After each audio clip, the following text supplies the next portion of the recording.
श्री परमात्मे नमः। ओम श्री सत्य गुरुदेवाय नमः। देखिए ये बता रहे भगवान, यह है 10वें अध्याय का 33वां श्लोक। मैं अक्षरों में आकार और समासों में द्वंद्व नामक समास हूँ तथा अच्छे काल अर्थात काल का भी महाकाल विराट स्वरूप सबका धारण पोषण करने वाला मैं ही हूँ। भगवान अपने को बता रहे, जिसने भी स्वर व्यंजन होते हैं उन सब में भगवान आकार स्थित रहता है। इसी प्रकार सब भाव में भगवान स्थित होते हैं, इसलिए अक्षरों में आकार उन्हीं का ही अक्षर है। कहते जो अक्षर बनाए जाते हैं वो सब भगवान के ही नाम है। काका गागा जो भी लिखा है सब भगवान के शास्त्रों में, नामों में, सहस्त्रों नामों में उनका नाम है और सब हैं तो भगवान के ही स्वरूप। हाथ घुमा करके जो फेरा जाता, लिखा जाता है, जो भी समझाया जाता है वो सब कौन है? उसका सबका एक आकार माने परमात्मा ही है। इसलिए भगवान ने बताया अक्षरों में मैं आकार हूँ। माने जो बना करके समझाया जाता तो समझ कैसे आती बताऊं?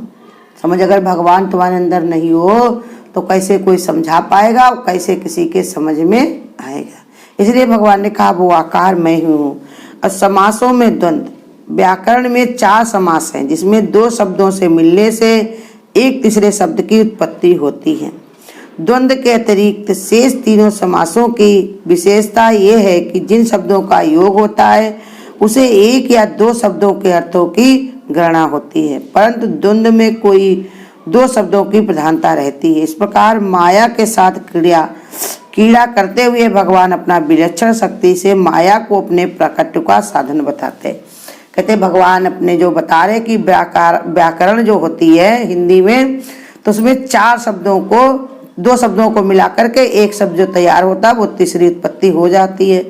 और द्वंद्व में क्या होता है? द्वंद्व जो समास होता है तो उसमें 2 शब्दों का एक ही अर्थ होता है। ऐसे ही भगवान अपने को माया को एक मिला करके सारे काम करते। भगवान है दोनों, माया और भगवान है न्यारे न्यारे, लेकिन अपने को भगवान माया से जोड़ देते हैं, माया को अपने में ही मिलाए हुए। इसलिए भगवान ने माया का प्रकट किया है, इसलिए उसी के सहारे से माया सारे कार्य करती, अपनी शक्ति दी हुई है।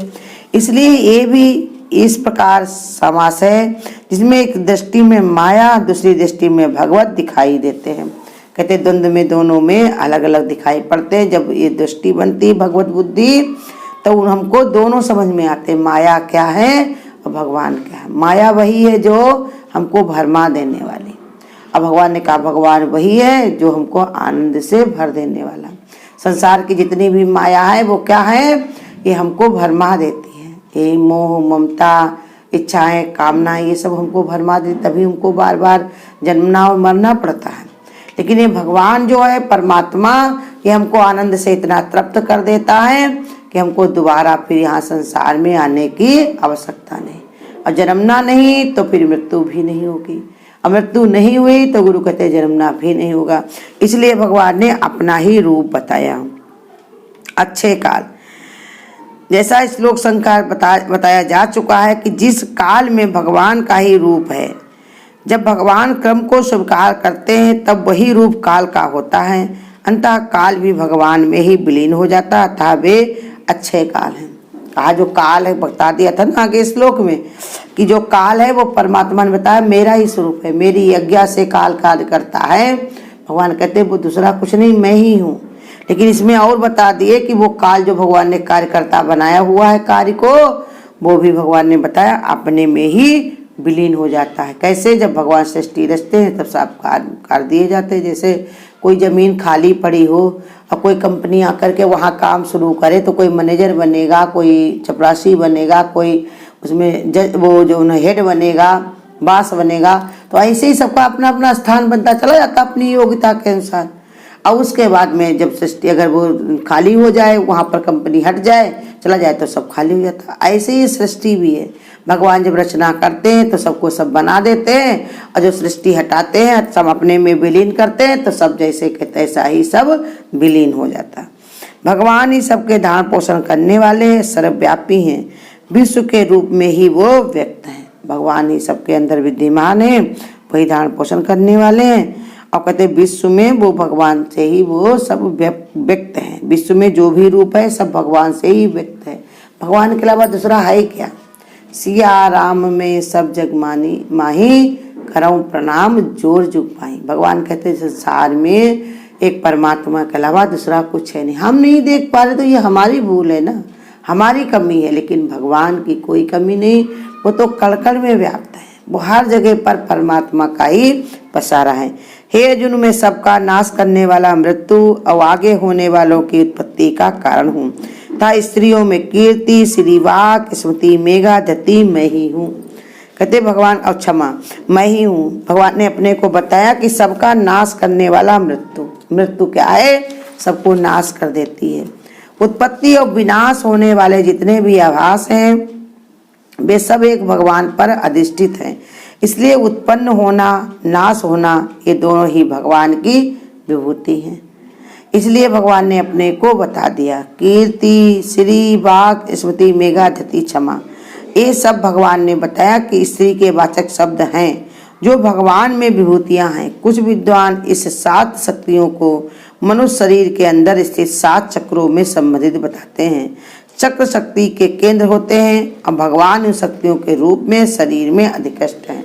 का संत महात्मा बहुत सारे जो हैं, बहुत लोगों ने ऐसे विचार करके बताया कि ये 7 कौन कौन से, कीर्ति श्री वाक स्मृति मेघा धति और क्षमा, ये सब कहा। भगवान ने कहा ये सब मेरे ही स्वरूप हैं। और यही सब संत में अगर संत अपनी जो है स्थिति बना ले, अपने को ऐसे जान ले, तो अपने ये स्थित 7 चक्र में संबंधित, शरीर में जो 7 चक्र हैं हमारे, तो कहते हैं उन्हीं से संबंधित होते हैं, उन्हीं में जुड़े होते हैं। अब इन चक्रों की शक्ति के केंद्र होते हैं। इसलिए भगवान ने इनको बता दिया कि मैं ही हूँ वो। मैं गान करने योग्य श्रुतियों में बृहस्वामी और छंदों में गायत्री छंद तथा महीनों में माघ शीष का महीना, ऋतुओं में मैं बसंत ऋतु हूँ। वेद के अंतर्गत गान गीत का नाम साम, अर्थात भगवान वेद व्यास जी ने वेद का 4 भागों में विभक्त करते हुए प्रत्येक वेद में कर्म भक्ति ज्ञान के 3-3 अंश कर दिए। साम वेद में मोक्ष प्रतिपादक अंश है, उसी अंश का नाम बृहस्वाम। भगवान स्वयं मोक्ष स्वरूप है, इसलिए साम वेद में बृहस्वाम उन्हीं का ही रूप है। कहते हैं जो व्यास जी ने 4 वेद बनाए हैं, तो उसमें 3 वेद जो है उनमें कर्म भक्ति और ज्ञान भरा हुआ अलग अलग करके, लेकिन जो साम वेद है वो मोक्ष प्रतिपादक अंश है। साम वेद माने संगीत, और संगीत माने भगवान को बहुत ही प्यारा। जितना जितना हम भगवान की कीर्तन करते हैं, उसकी कीर्ति गाते हैं, भजन गाते हैं, जितना जितना उनको याद करते हैं, भगवान कहते हैं उतने उतना भगवान हम पर रिश्ते हैं। भगवान को ये बड़ा ही पसंद है।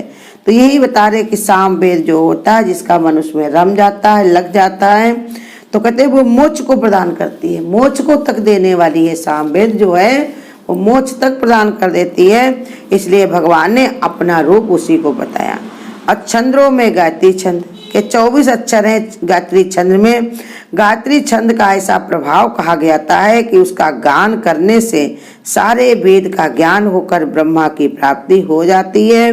इसलिए उसको गायंत त्रयते इति गायत्री, इसका गान करने से ब्रह्मा की प्राप्ति होती है। अतः वह छंदों में गायत्री भगवान का ही स्वरूप है। माघ शीष का महीना, माघ शीष का महत्व सर्वाधिक कहा जाता है। जिस समय सूर्य मृगशिरा नक्षत्र में रहता, उस समय तो माघ शीष कहते हैं। ज्योतियों में बताया गया है कि जब ज्योतिष में बताया गया कि जब जगत में सर्वप्रथम काल का बोध हुआ, अतीत एक अनागत रूप में काल का विभाग मनुष्यों की जानकारी में आया, तब वर्ष मास पक्ष सप्ताह दिन इत्यादि का विभाग प्रारंभ हुआ। उस समय सर्वप्रथम जिस मास से गिनना प्रारंभ हुआ उसे ही अग्रहारक या माघ शीष कहते हैं। काल भी भगवान का रूप है, इसलिए जिस मास से काल का विभाग होता है वो मनुष्य को बोधगम्य हुआ, उस मास को भगवान अपना ही रूप बताते हैं। कि जब जोड़ घटाना शुरू हुई, महीने बनाए गए, हफ्ते बनाए गए, वो जब बनाया गया जब भगवान ने, तो जिस महीने से भगवान ने शुरू किया था तो बताए उसी को अग्रहायक माघ शीष कहते हैं, उसी को कहते हैं। इसलिए उसी से शुरुआत होती है।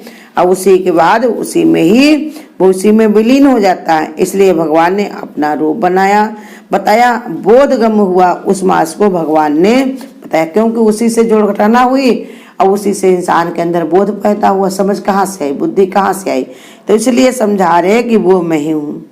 ऋतुओं में बसंत ऋतु, इसमें बसंत ऋतु मनोहर मानी जाती है। इसी से अधिकांश वनस्पतियां वृक्षों में पुष्प आते हैं। प्रत्येक वृक्ष का सूक्ष्मतम अंश पुष्प है। पुष्प से ही फल की उत्पत्ति होती है, जिसमें वृक्ष का बीज छिपा होता है। इसलिए बसंत ऋतु को कुसुमाकर ऋतुराज भी कहते हैं। इसी प्रकार मनुष्य जीवन का सूक्ष्मतम अंश ज्ञान है, जिसमें आत्म चैतन्य का विकास होता है। इसी कारण भगवान ऋतुओं में बसंत को अपना ही रूप बताते हैं। भगवान ने बताया कि 6 ऋतुएं होती हैं, उनमें बसंत ऋतु सबसे मनोहर, क्योंकि सब नए पेड़ पत्ते हो जाते हैं और सब तीज त्योहार शुरू हो जाते हैं, नए सब अनाज होने आने लगते हैं। और देखिए मौसम भी कैसे बदल जाता है। जितना सर्दी में सब परेशान हो, गर्मी में सब परेशान होते तो बरसात आती, बरसात में परेशान होते तो सर्दी आती है, और सर्दी के बाद जो बसंत ऋतु होती है उसमें ऐसा मौसम होता है वो सबको ही बड़ा अच्छा लगता है। न सर्दी होती है, न गर्मी ही, न बरसात ही होती है, इसलिए सबको बड़ा पसंद है। अब वृक्षों में पुष्प नए सब आते हैं।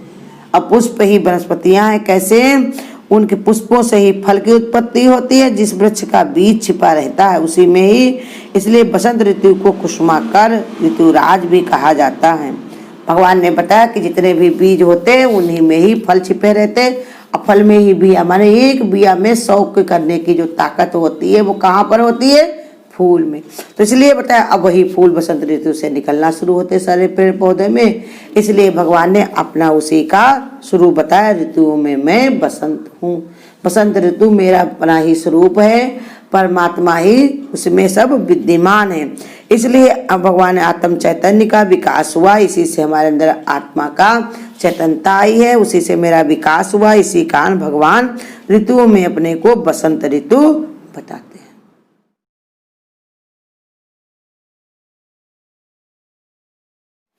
हे सत्य गुरु मैंने देख लिया, कितना पावन है प्यार तेरा। ए मन तो अब तेरा हो ही गया, ना इस पे रहा अधिकार मेरा।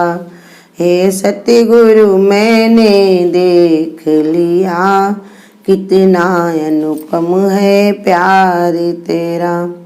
तेरा प्यार को जो भी पा जाता, वो धन्य धन्य है हो जाता। जो दर पे तेरे आ जाता, लोहे से सोना हो जाता। मेरा और सहारा कोई नहीं, तू ही जीवन आधार मेरा। हे सत्य गुरु मैंने देख लिया, है कितना पावन प्यार तेरा। तुम आत्म ज्ञान का सौदागर, कैसा अनुभव कहलाता है। दिन रात बिना पैसा न दाम, अपनी खैरात लुटाता है। फिर भी ना कमी पड़ती कोई, ऐसा कैसा अक्षय भंडार तेरा। हे सत्य गुरु मैंने देख लिया, है कितना पावन प्यार तेरा। जो माया में है फंसे हुए, तेरे दर उन्हें नसीब नहीं। वो कभी न भव से तर पाए, जो होते तेरे करीब नहीं। इस भाव सागर से तरने का, बस केवल है आधार तेरा। हे सत्य गुरु मैंने देख लिया, है कितना प्यारा प्यार तेरा। है कितना पावन प्यार तेरा। अगर आपको आज की वीडियो अच्छी लगी हो तो वीडियो को लाइक और शेयर करना ना भूलें। आगे की वीडियोस देखने के लिए चैनल को सब्सक्राइब करें और नोटिफिकेशन